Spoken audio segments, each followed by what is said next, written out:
Hello guys, it's me mister മോസൻ. ചില ആളുകളെ കാണുമ്പോൾ നമുക്ക് തോന്നും പഞ്ചപാവാണ്, കുട്ടികളെ മനസ്സാണെന്നൊക്കെ. പക്ഷെ അടുത്തറിയുമ്പോഴാണ് മനസ്സിലാക്കുക അയാൾ അത്ര വെടിപ്പല്ല. അങ്ങനെ ഒരാളെ കുറിച്ചാണ് ഞാനിന്ന് പറയാൻ പോകുന്നത്. ആള് ചില്ലറക്കാരനൊന്നുമല്ല. ഉത്തര കൊറിയയുടെ ഏകാധിപതി അല്ലെങ്കിൽ ഭരണാധികാരിയായ കിം ജോങ് ഉന്നിനെ കുറിച്ചാണ്. So welcome to my YouTube channel.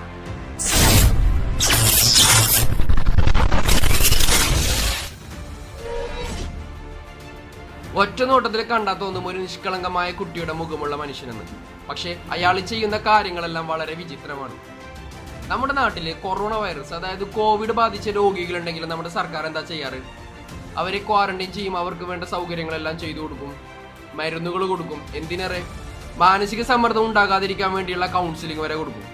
പക്ഷെ ഉത്തര കൊറിയയിൽ ആർക്കെങ്കിലും കോവിഡ് ബാധിച്ചാൽ അവരെ കിം ജോങ് ഉൻ വെടിവെച്ചു.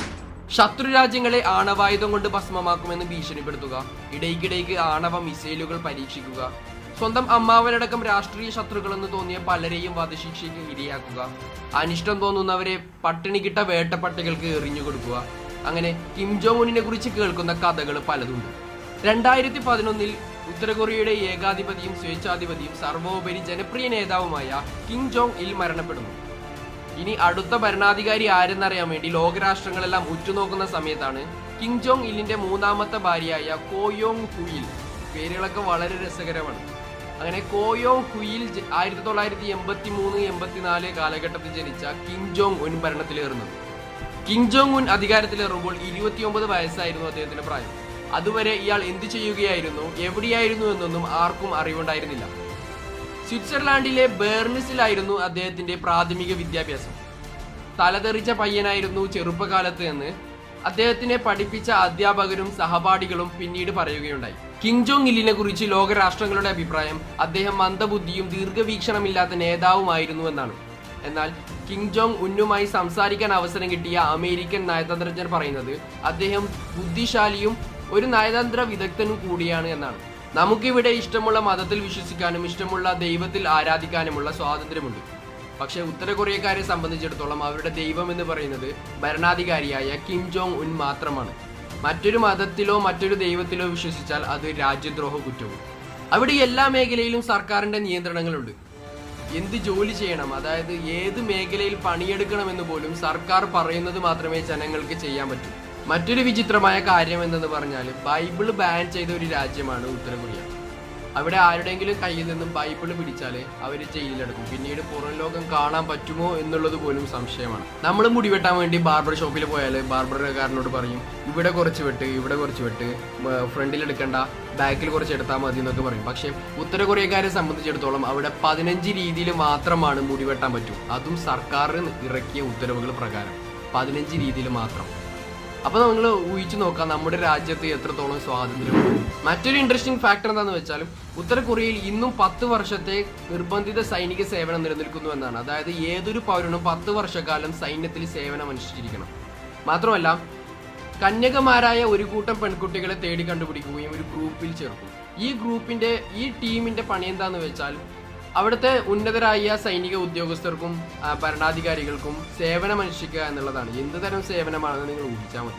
നമുക്കിവിടെ ഒരുപാട് ചാനലുകൾ കാണാൻ പറ്റുന്നുണ്ട്. ഏഷ്യാനെറ്റ്, സൂര്യ, Mazhavil Manorama, flowers TV, ZTV എന്നൊക്കെ പറഞ്ഞിട്ട്. പക്ഷേ ഉത്തര കൊറിയക്കാരെ സംബന്ധിച്ചിടത്തോളം 3 ചാനലുകളാണ് അവർക്ക് കാണാൻ പറ്റുന്നത്. അത് എപ്പോഴൊന്നുമില്ല, ചില സമയങ്ങളിൽ മാത്രം. അതും അതിൽ കാണിക്കുന്നത് എന്റർടൈൻമെന്റ്സ് ഒന്നുമല്ല, സർക്കാർ പുറപ്പെടുവിക്കുന്ന നിർദ്ദേശങ്ങളും നിയമങ്ങളുടെയും അത് നോട്ടിഫിക്കേഷനായും ജനങ്ങളിലേക്ക് എത്തിക്കാൻ വേണ്ടിയുള്ള ഒരു സൗകര്യം മാത്രമാണ് ടെലിവിഷനും ചാനലുകളും എന്നൊക്കെ പറയുന്നത്.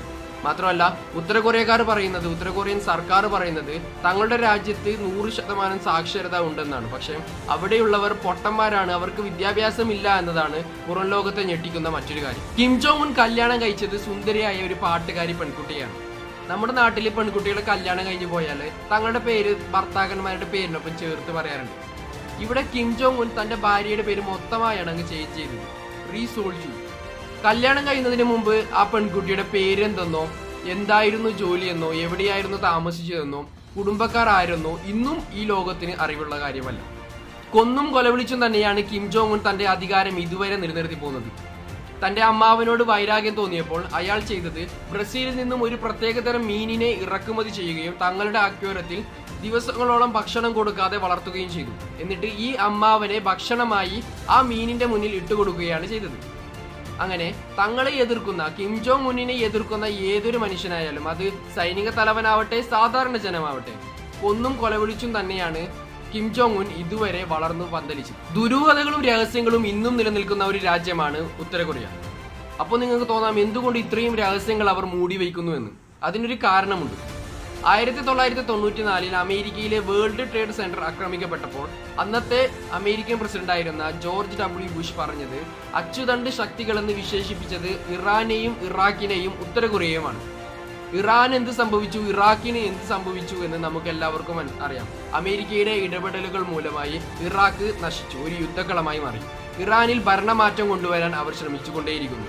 അപ്പോൾ അടുത്ത വേട്ടമൃഗം എന്ന രീതിയിൽ ഉത്തര കൊറിയയാണ് അവർ നോട്ടമിടുന്നതെന്ന് അവർക്ക് നന്നായി അറിയാം.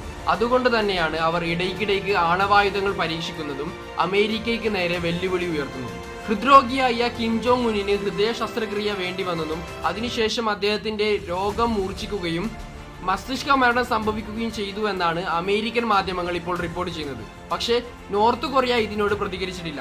ചൈന പറയുന്നത് ഇതെല്ലാം അമേരിക്കയുടെ കളികൾ മാത്രമാണ്, തെറ്റിദ്ധാരണ പരത്താൻ അവർ ശ്രമിച്ചുകൊണ്ടേയിരിക്കുന്നു എന്നാണ്. കിം ജോങ് ഉന്നിന്റെ അച്ഛൻ ഒരു ട്രെയിൻ യാത്രയ്ക്കിടെ ഹൃദയാഘാതം സംഭവിച്ചാണ് മരണപ്പെടുന്നത്.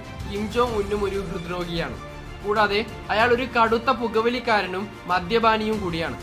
മൂർഖൻ പാമ്പിനെ ഇട്ടുവെച്ച ഒരു വൈനാണ് അദ്ദേഹത്തിന്റെ ഫേവറിറ്റ്. ഇത് കഴിച്ചാൽ ലൈംഗിക ശേഷി കൂടുമെന്ന് ഉത്തര കൊറിയക്കാർക്കിടയിൽ ഒരു വിശ്വാസമുണ്ട്. ഹൃദ്രോഗവും അഡിക്ഷനും ഉള്ളതുകൊണ്ട് തന്നെയും ഇപ്പോൾ പുറത്തുവരുന്ന ഈ മസ്തിഷ്ക മരണം സംഭവിച്ചു എന്ന വാർത്തകൾ പൂർണ്ണമായും തെറ്റാണ് എന്ന് നമുക്ക് പറയാൻ വയ്യ. വരും ദിവസങ്ങളിൽ ഇതിനൊരു സ്ഥിരീകരണം, വ്യക്തത ഉണ്ടാവുമെന്ന് നമുക്ക് പ്രത്യാശിക്കാം. അടുത്ത നല്ലൊരു വിഷയമായി വീണ്ടും കാണാം. അതുവരേക്കും ബൈ.